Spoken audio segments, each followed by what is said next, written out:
Okay, దేవుడితో దగ్గర సంబంధం రావాలి అని అంటే you need to know your mistakes first. దేవుడు నీ దగ్గర ఎక్స్పెక్ట్ చేస్తుంది, నువ్వు తప్పు చేయనోడని దేవుడు ఎన్నుకోలా, తప్పులు చేసేవాడినే ఎన్నుకున్నాడు.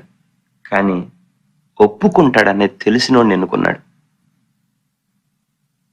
ఓకే, నా చిత్తానుసారం నేను ఎన్నుకున్నానంటే తప్పు. దావీదు నువ్వు తప్పు చేసావంటే బోరు నేడిశాడు.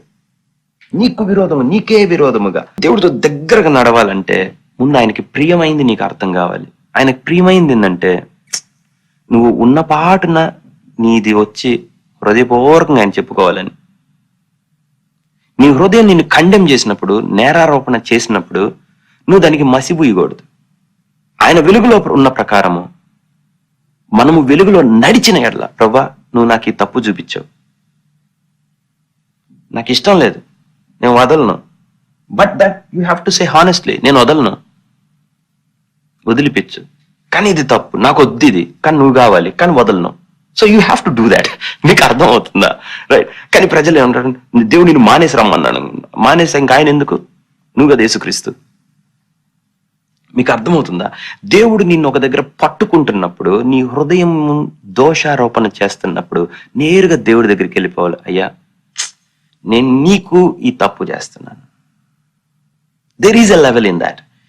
అందులో ఇంకొక స్థాయి ఉంటుంది. ఆ స్థాయి ఏంటంటే గుండె పగిలే స్థాయి ఉంటుంది. నీవు బలిని కోరువాడవు కాదు, కోరిన ఎడలను నేను అర్పించును, దహన బలు నీకు ఇష్టమైంది కాదు.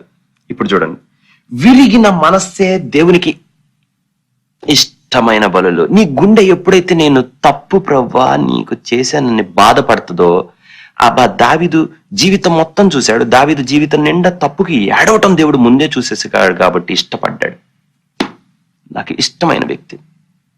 ప్రియం అని ఎప్పుడు అనిపిస్తారంటే పిల్లలు తప్పుని తప్పుగా అంగీకరించినప్పుడు గొప్ప సహవాసం వస్తుంది వాళ్ళ తండ్రితో.